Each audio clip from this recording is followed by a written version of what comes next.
Ignition sequence starts. 6, 5, 4, 3, 2, 1, 0. Liftoff. We have a liftoff.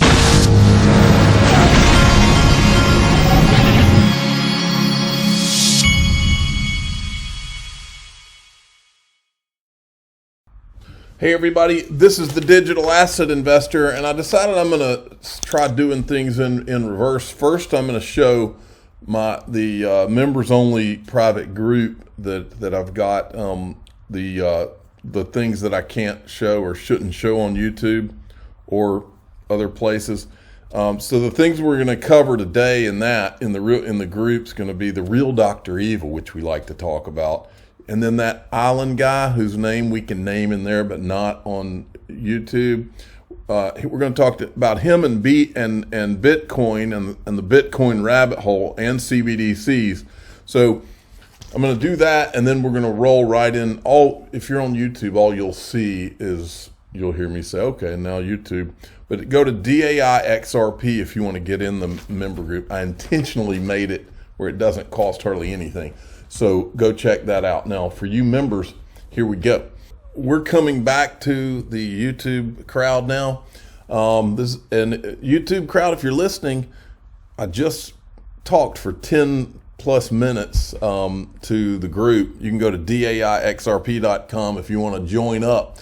Now, Michael Burry, if you remember him, he's the one that inspired the movie The Big Short. It says based on this isn't him. This is a stock tracker. Based on Bank of America's earnings yesterday, the bank said it had unrealized losses of $131.6 billion on the bonds it plans to hold to maturity, up from $105.8 billion at the end of June. In his latest report, Burry invested $886,560,000 in SPY puts.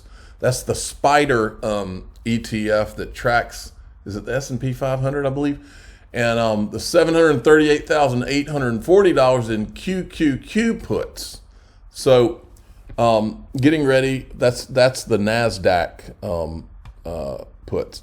Getting ready for, or ETF. Getting ready for a possible economic crisis worth keeping an eye on. And then there's this. A U.S. home buyer needs to earn a record $115,000 to afford the median priced home for sale, an increase of over 53% in the last 3 years. Man, real estate is heading for a mess. Now, this is Brad Garlinghouse had interviewed with Mateko that Ripple had bought recently. Here's a question from it. I think this is more of a high-level question. I'll give it to you, Brad. What are your thoughts on the Bitcoin's ETF approval and its future role in the monetary system? So I think it is an interesting one. We've obviously seen a bunch of traditional financial firms file for spot Bitcoin ETFs. And finally, the United States SEC seems to be, after years of kind of dragging their feet, seems to be allowing those to move forward.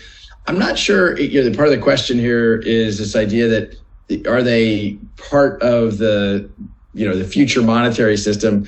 I mean, to me, a Bitcoin ETF is simply allowing people who may not know how to custody, buy, manage their crypto themselves to participate in Bitcoin as an asset. It's a little like a gold ETF. You may not want to hold gold in your home, but being able to buy a gold ETF allows you investment exposure to that asset. And so I'm very much pro giving people access to these things in a way that works for them. And so I don't know why that would be bad and why the SEC was blocking that.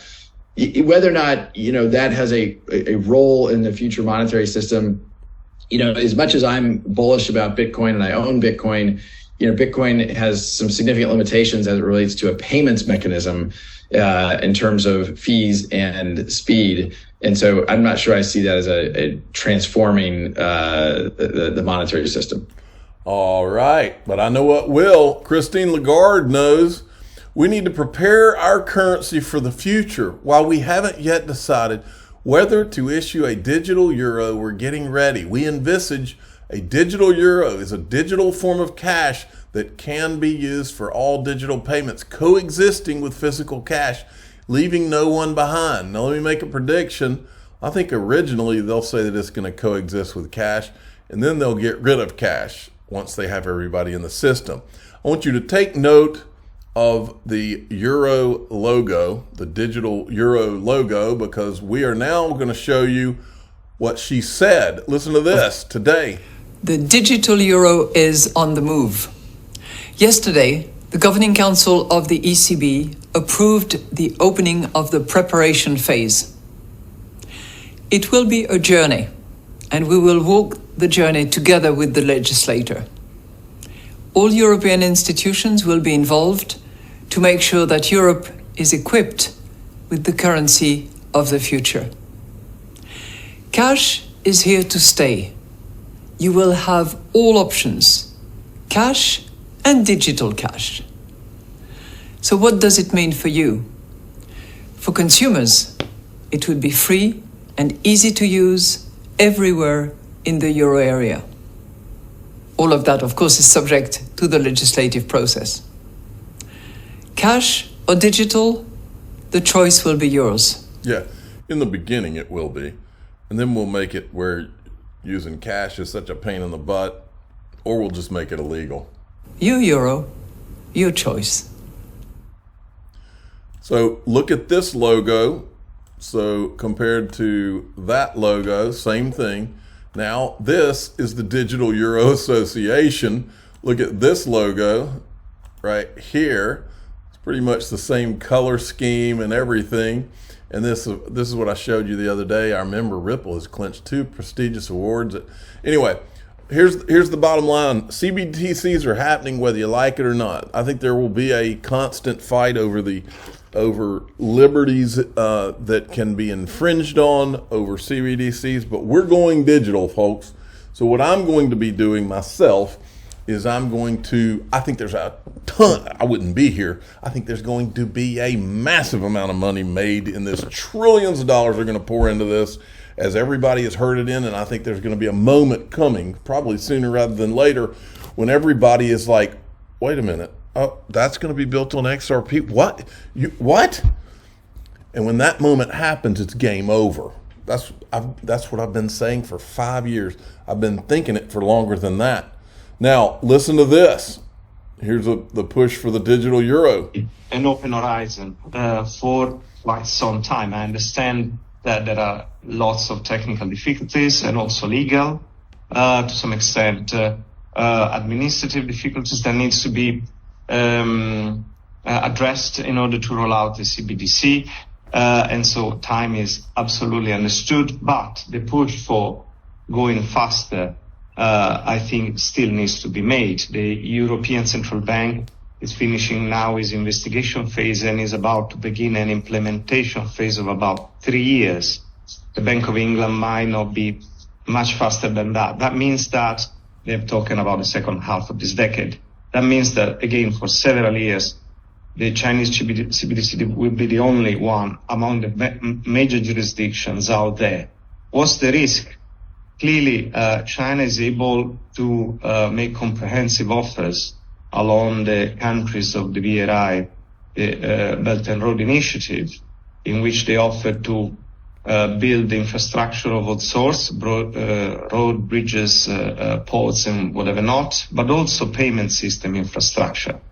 Not just in the form that we have seen recently that came to the fore, SIPS, the cross-border international payment system that was, for example, offered to Russia when the Russian banks were kicked out of SWIFT. But this is the basic and the foundation. But together with that kind of infrastructure, they can offer the infrastructure for CBDCs. And once that infrastructure has been put in place, not just in China, but in countries, as I say, along the BRI, say in Eastern Africa, in Southeast Asia, in Eastern Europe, and so on and so forth, in the Middle East, it's going to be extremely difficult for anyone else to go there with a different CBDC and say, oh, I'm going to make a counter offer. It's too late. Once the infrastructure is built, it will remain in place for the foreseeable. Folks, my son, my now 11-year-old, has been drawing you all pictures for years now, 5 years at least.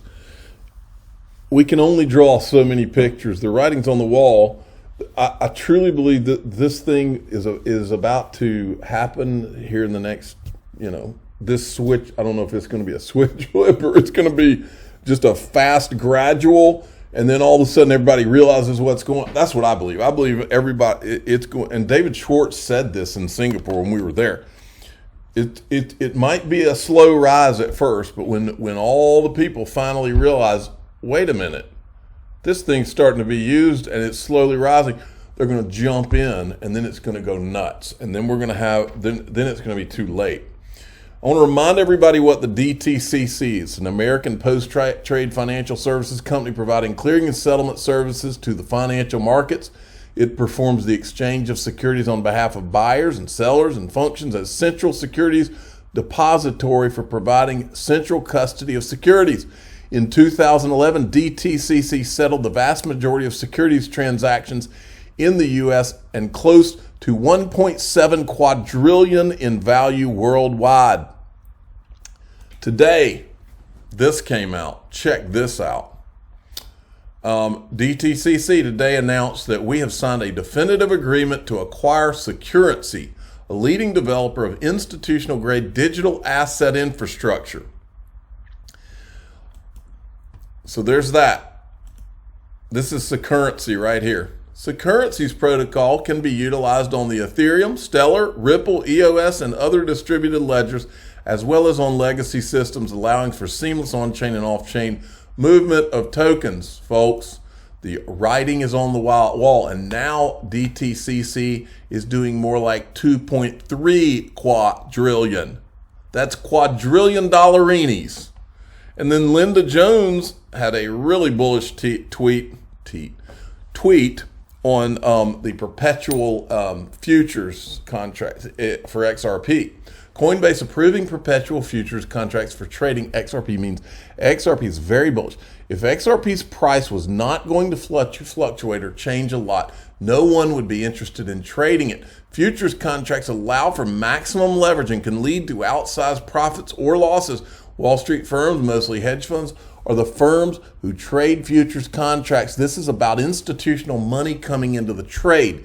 It is not about retail investors. This is bullish for XRP because it means the large wave of institutional money is close to coming in and they want to trade on the volatility. The fact that Coinbase is secretive about the countries approved to trade these contracts means it may be Bermuda and Cayman Islands, etc., which are the jurisdiction for hedge funds and other offshore funds.